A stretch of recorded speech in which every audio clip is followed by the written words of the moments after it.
तरह धीरेन्द्र शास्त्री कह रहे हैं कुर्बानी से बचना चाहिए, जीव हिंसा से बचना चाहिए, क्या कहेंगे इसको?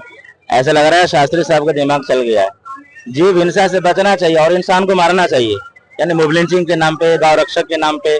और उसके बाद जो है सादा वर्दी में जो है एक पुलिस वाला बन करके और अपने आप को ये कहना और गाड़ियों को रोकना, ये उनको नजर नहीं आता। और कुर्बानी वाले दिन ही इन लोगों की आंखें खुलती है, भाई कुर्बानी नहीं होनी चाहिए, जीव हत्या हो रही है। भाई तुम सब्जी खा रहे हो और जितनी भी सब्जियां हैं उसमें भी तो जीव है, जीवित है, उसके अंदर भी तो जान है, उसको क्यों खा रहे हो? सब कुछ खाना पीना बंद कर दो।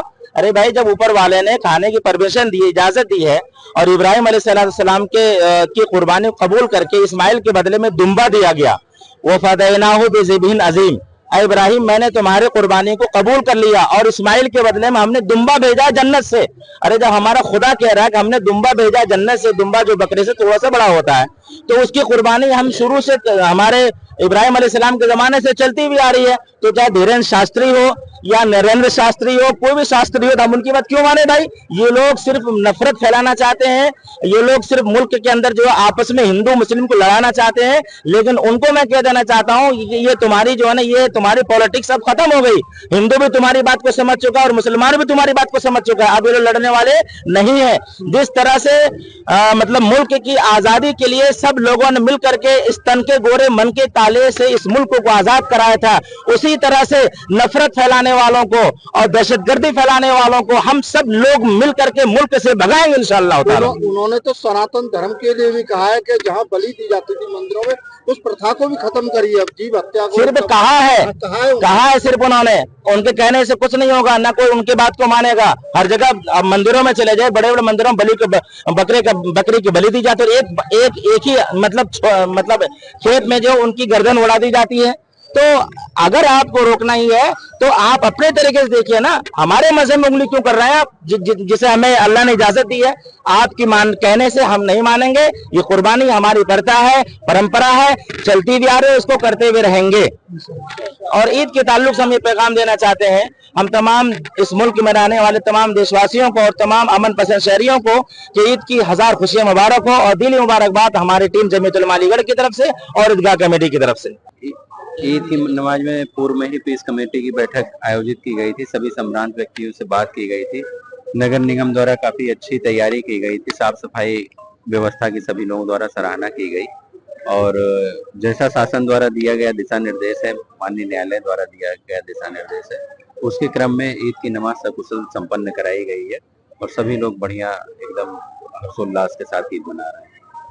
सड़कों पर किसी तरह का सड़कों पर किसी तरह का कोई भी व्यक्ति नमाज नहीं पढ़ने के लिए आया और साफ सफाई के लिए जैसा कि अवशेष की बात आप कर रहे हैं कि यहाँ पर कलेक्टिंग पॉइंट बने हुए हैं नगर निगम के, लगभग 100 के आसपास हैं, तो वहीं से सब चीजें कलेक्ट होंगी और आपस में लोगों को, सभी वार्ड के जितने पार्षद हैं उनको भी बता दिया गया और सभी सम्रांत व्यक्तियों को, ईदगाह कमेटी के लोगों को, सब लोगों को बता दिया गया है कि कलेक्शन पॉइंट कहाँ पर है, कहाँ कहाँ चीजें रहेगी। और सड़क पर नमाज नहीं हुई है, सड़क पर कहीं नहीं नमाज हुई है, सड़क पर नमाज नहीं हुई है कहीं पर भी। 3 कंपनी पीएससी, 2 कंपनी आरएफ जो है यहाँ पर तैनात थी। इस कमेटी मीटिंग में सभी से बात कर ली गई थी कि जो शासन के नियम, शासन के जो नियम है उनका अनुपालन करवाया जाएगा और सभी ने इसमें सहयोग भी दिया है और यहाँ पर जो पहली पाली की नमाज है वो सभी तक संपन्न करवा दी गई। क्या कहता है ये कहता है मोहब्बत का पैगाम मोहब्बत थी।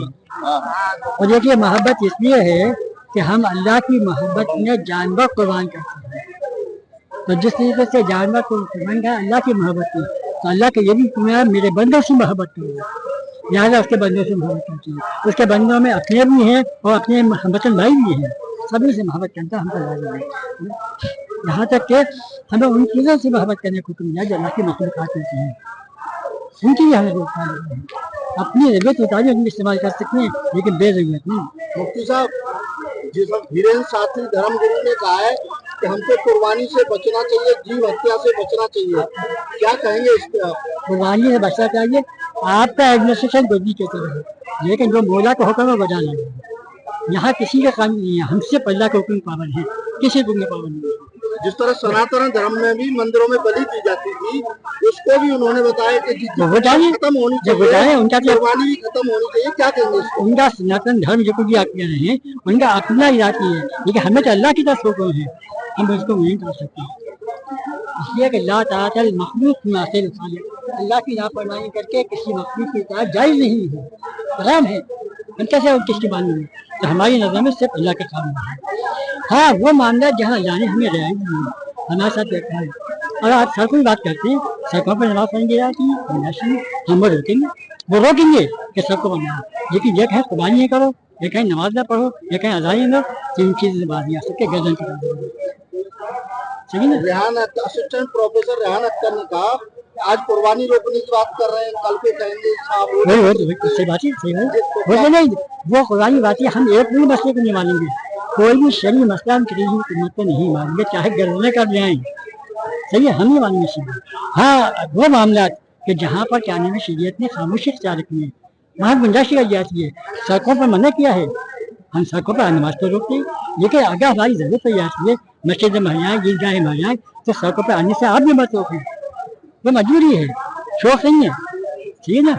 लेकिन ये हमारी इबादतें हैं, ये हमारी इबादतें हैं, नमाज है, रोज़ा है, हज है, ज़कात है, कुर्बानी है, ये सब हमारी इबादतें हैं।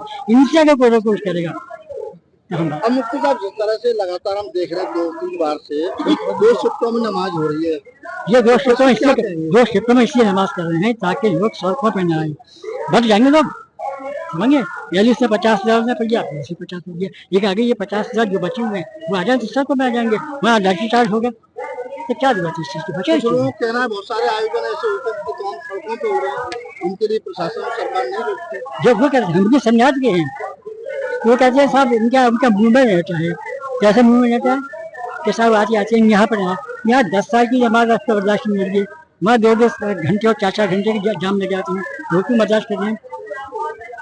नहीं ना, तो ये चीज़ होगी। और देखिए जहाँ इंतशार होता है उसी याद से मोहब्बत, तो हमसे तो मोहब्बत के तकाजे किए जा रहे हैं, हमसे तो कानून की हिफाजत की उसकी बात की जा रही है, और वो कानून की खिलाफवर्जी करते हैं, नहीं होगी है। जब हमने रोकेंगे हम तो रुके हुए हैं, लेकिन कहाँ तक? अगर ज़्यादा अरसे तक रुकिएगा तो कहीं ऐसा ना हो कि हम भी मजबूर हो जाए, नहीं होंगे, कोशिश करेंगे आपस में एक दूसरे के साथ मोहब्बत का माहौल बनाए रखें, लेकिन वो समझ नहीं।